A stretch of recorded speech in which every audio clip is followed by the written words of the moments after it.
The next speaker, bringing thought, ideas, inspiration to us, has given us so much good advice. Let me share some of that with you. The secret sauce is, quite simply, walking.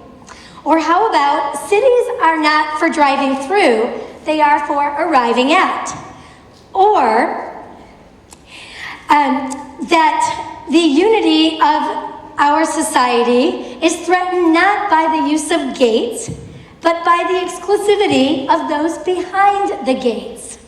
So we have so much to learn from Jeff Speck, who, as I know many of you know, in 2012, he wrote the award-winning book, Walkable City, which has really served as a primer for all of us as we really focus on creating walkability in all of our cities. And now with Suburban Nation, which Jeff co-wrote, is really the best-selling planning title of the past decade. We have so much more to learn from Jeff and so much more to be inspired by. Please welcome Jeff Speck.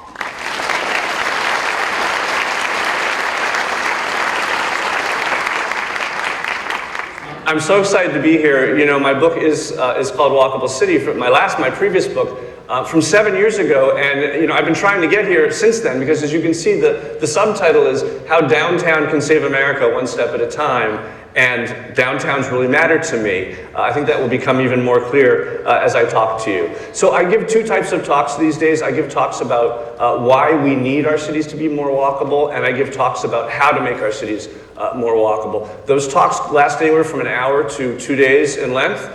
So today you're getting a very abridged version, but I'm not going to talk to you about why we need it, because I feel like this is an audience that already understands why walkability is so important. But also I want to tell you that you can see a 15-minute talk on why walkability is so important, the powerful epidemiological and environmental and economic reasons why our cities need to be more walkable. You can see that at TED.com, and it's called The Walkable City. But let's get into my helping you as much as I can in 15 minutes with how to make cities more walkable and what I call the general theory of walkability, which asks the question, how do you get people to walk? Particularly in the United States, but also in Canada and in other countries where we subsidize automobile use so heavily. The car is usually sitting there in the driveway between us and everything, and it's so easy to drive. So under these circumstances, how do you get people to make the choice to walk in your community? And the answer is the walk has to do 4 things simultaneously. The walk has to be useful, it has to be safe, it has to be comfortable, and it has to be interesting. And that's the structure of this work that we do, and it's the structure of my talk this morning. The reason to walk is a story I learned from my mentors, Andres Duany and Elizabeth Plater-Zyberk, who created the new urbanism movement. Andres used to give this talk called The Story of Planning, and he talked about how, in the 19th century, people were choking on the soot from the dark satanic mills, and the planners, who weren't yet called planners, said, hey, let's move the housing away from the factories. And they did, and of course lifespans increased immediately and dramatically, and the planners were then hailed as heroes, and we like to say they've been trying to repeat that experience ever since. So the separation of the landscape into large areas of only single use. Now, I was an art history major, and they say that's not the most lucrative major, but I can tell you, when you're planning cities, if you want people to walk, you don't want a Rothko, you want a Syrah. You want the pointillist, right? The finer the grain, the more confetti-like the mix of uses, of course, the more useful walking is, and that's why your zoning maps, this is actually a map of use, not a map of zoning, but your zoning maps should never look like this. They should always look like this, or just don't zone by use at all, which is what more and more of our cities are doing. And this gets me to the fundamental new urban argument, which is that there are only 2 tested ways to make community throughout history. One is the traditional neighborhood, and the other is suburban sprawl. There are 1,000 ways to make a city, but there's only 2 that we've made by the thousands. The traditional neighborhood is defined as being compact, as being diverse. You'll notice there are places to live, work, shop, recreate, worship, all in close proximity, and it's defined as being walkable. And you'll notice there's lots of streets. So no one street needs to be very big, and that's super important in our walkable areas. Sprawl, by contrast, clearly not compact, thus the name, not diverse. Whole square miles will hold often just one use, as I showed you, or one house over and over again. And then look, there's lots of streets, but look how few of them connect.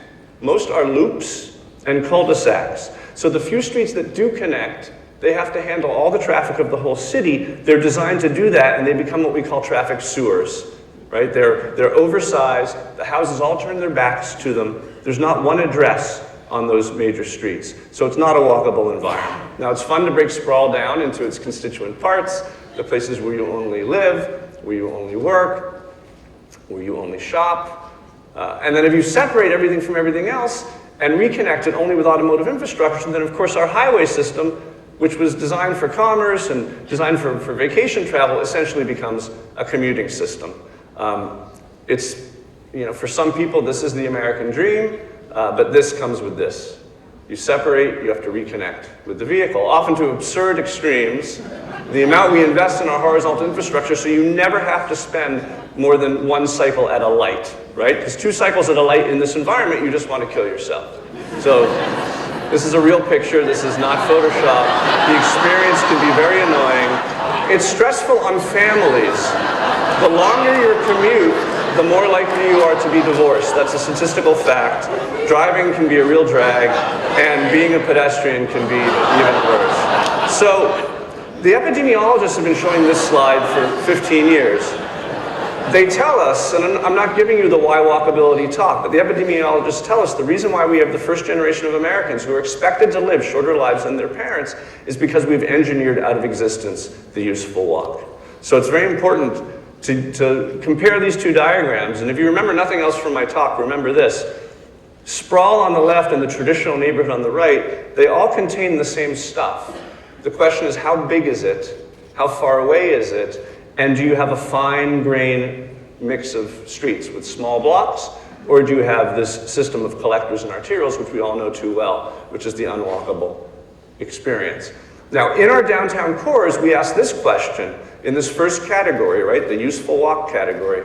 Of all the uses we can have in our downtown, what use is missing or underrepresented? In most of our downtowns still, vastly, it is housing. And what you find is when you bring the housing back, everything else gets better. This is something Jane Jacobs commented on in the late 50s when she said, why does Wall Street, with 400,000 people coming there every day, not have a great restaurant and not have a great gym? And the answer is what she called time spread. You need a great restaurant or a great gym. It needs a lunchtime crowd and a nighttime crowd. And that's what you get when you bring the housing there. Now, parking. Parking is really important. And I don't have time to tell you all about parking or what is in this book, but you need to have this book by Don Shoup that will explain to you how parking works in our downtowns, and it's not the way that you think it does. This book is 723 pages and 3.5 pounds. I did summarize it in my book, so just buy my book instead. That's the reason to walk. The second category is the safe walk. It's probably where I spend most of my time because I work with cities, and this is something cities can change very quickly. A car going 35 miles an hour is 8 times as likely to kill you as a car going 25 miles an hour. And that cusp between 20 and 40 really is the speed that cars are going in our city. So what are the factors that cause them to go more slowly? The first is block size. The smaller the blocks, the safer the city. This is Portland, Oregon. Famously 200-foot blocks, famously walkable. This is Salt Lake City, with apologies, famously not so walkable. Famously 600-foot blocks. Here they are side by side, built at the exact same time. And it's amazing, right? That what you learn is that a 200-foot block city can basically be a 2-lane city. And a 600-foot block city is a 6-lane city. This is my wife and first son crossing a street in Salt Lake City where there's a bucket with flags that you're supposed to wave so you're not mowed down as you're walking across. This is 24 different California cities, and when you compare midway down the average block size, when you double the average block size, the fatal crashes, not on highways, almost quadruples. So that's the first thing. Next, of course, is the number of lanes. I know you have a relationship with Oklahoma City. I've spent a lot of time in Oklahoma City. Unfortunately, about 12 years ago in Prevention magazine, in their Best Walking Cities issue, they were named the least walkable city, the worst city for pedestrians in the entire country, which can't be accurate. But the mayor came to me, Mayor Cornett, and said, what should we do? And I said, let's do a walkability study. And we looked at the streets in the downtown, and we counted the cars in the downtown, and we looked at this grid with these big streets in it. Now, any engineer will tell you that 2 lanes can handle 10,000 cars per day. And these are the streets downtown that were quite wide, with 9,000, 6,000, 4,000, 3,000 cars per lane, and they were designated in the current plan as 4 to 6 lane arterials, and they were being rebuilt at 4 to 6 lanes. So these streets, 4 to 6 lanes, 10,000, 8,000, 5,000, there was a dramatic mismatch between supply of lanes and demand for lanes. So we fixed that, and happily, when the report was finished, Devon Tower was about to be built in the heart of the downtown, creating this massive $200 million tax increment. They said, what can we spend that money on? And they decided to spend it on rebuilding all their downtown streets in their 40-block central business district from building face to building face. It was my job to redesign the curb to curb. I doubled the amount of on-street parking, which the merchants really liked, and added a bike network where there was no bike network. A typical street like this, 4 lanes becomes 2 lanes. Here it is under construction. Or the biggest street through the downtown Sheridan went from this to this. This is what you do when you have money. And I say, not every city should do this. My message for most cities is don't rebuild, restripe. And we spend a lot of time restriping streets instead of rebuilding them.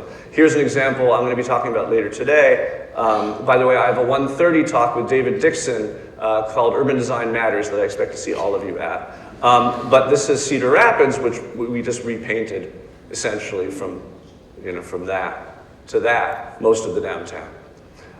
Parallel parking, an essential barrier of steel that protects the sidewalk from moving vehicles. Parallel parking is more important than people think. Here's downtown Fort Lauderdale. You'll notice you're allowed to park on the left. You're not allowed to park on the right. Here's happy hour on the left. Here's happy hour on the right. No one wants to sit. If you have cars moving quickly, you do not want to sit or walk on a sidewalk without parallel parking. And then street trees are another part of the picture. Street trees make streets safer because they protect you, of course, from the cars, but they also cause vehicles to move more slowly. Just their presence causes cars to move slowly, sometimes abruptly. And this is an image, a European image of what a street feels like without the parallel parking, without the street trees to protect you. Now, I mentioned, don't rebuild, restripe. I want to show you one example that befuddles that question. This is Lancaster, California. This is unlike the other projects. I did not work on this project. It was by Moule and Polizoides, a wonderful firm in Los Angeles, where they invested in doing this in 2011. And the investment was $11.2 million. That's a lot of money, right? Well, injury crashes dropped by 50%, pedestrian crashes dropped 78%, pedestrian activity doubled, 57 new businesses opened, 800 new housing units came, 2,000 new jobs, and an estimated economic impact of $282 million. So sometimes it does make sense to make this kind of change to your downtown. That's the safe walk. Let's move on to the comfortable walk. A little bit counterintuitive. We all like wide open spaces. We like to climb mountains and get broad views, but we actually prefer to spend our time in spaces that are enclosed. The evolutionary biologists tell us that all animals are simultaneously seeking prospect and refuge. You want to be able to see your predators before they attack you, and you need to feel that your flanks are covered from attack. And if your flanks don't feel covered from attack, you don't feel comfortable. And that's why the best urban spaces have great edges. A plaza is only as good as its walls. And we've been talking a long time about this as planners. What's the best ratio? 1 to 1 is the Renaissance ideal. 3 to 1 is great. Beyond 1 to 6, you don't really feel enclosed anymore.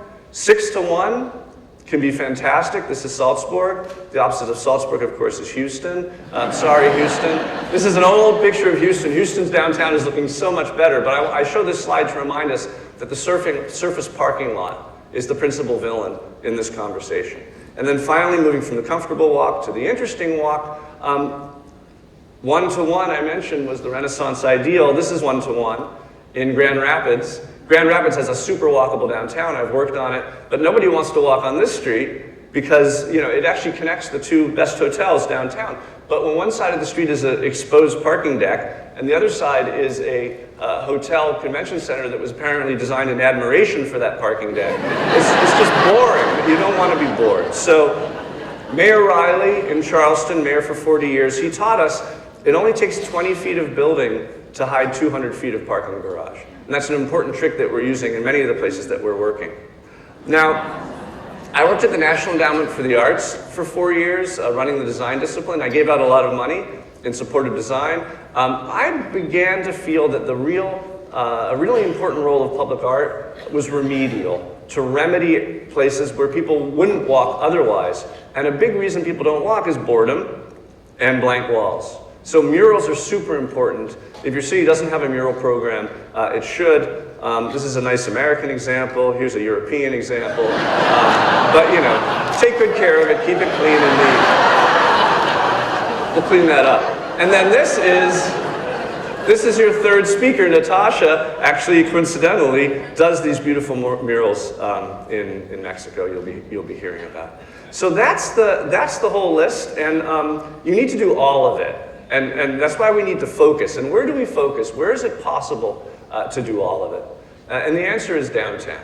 And by downtown, I don't just mean the one part of your city, but I mean the areas of your city that were developed before the wars along this traditional pattern. But the heart of your city is super important. And often it's a struggle to get people to agree to invest in the heart of your city, particularly if a lot of people don't live in the heart of your city. And we've certainly had issues where we're doing plans, like in downtown Baton Rouge, where neighbors from a neighboring area came in and said, why are you investing all this money in downtown? You know, our neighborhood's in rougher shape and more people live there. Why aren't you planning our neighborhood instead?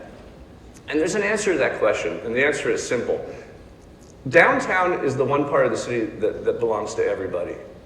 It doesn't matter where you live, you've got your place there, but the downtown is yours too. So investing in the downtown is actually the only place-based way to help everyone in your city, to invest in everyone that's in your city. But it's more than that. You know, someone who's thinking about relocating to your city, whether it's a college graduate or a corporation, they have an image of place in mind. And that image is powerful, it's palpable, it's physical. It is the buildings, the streets, the spaces, the cafes in your city, and the culture that those engender. That image drives decisions. And that image is your downtown. So if you want to lift your whole city, the best way to do it is to lift your downtown first, which is why I'm such a big fan. Now, before I go, I just like to leave you with a few resources. I'll be doing a book signing wherever book signings are done after this event. I believe it's at the hotel when you arrive back there. This is Walkable City. This is the book to use if you want to convince people of the importance of making your downtowns more walkable. My new book, Walkable City Rules, is much more of a handbook, a manual for you guys who are in the field to use. And it's 101 rules. Each rule is 2 pages, and it's got everything you need to do. It's got everything you need to know to do what you do and the issues that I care about. I'm sure you have other issues that I don't care about. The TED Talk I mentioned, why walkability, but there's another one that's just like this talk, also on TED, called 4 Ways to Make a City More Walkable. And finally, I teach a class 2 days at Harvard every summer, and it's at Harvard, so it's expensive, but when you're done, you get a piece of paper that it makes it look like you graduated from Harvard. So I hope some of you will come. And if you want to find out about that or anything else, you can reach me at my website, which is jeffspeck.com. Thank you so much for your attention. Thank you for bringing me here.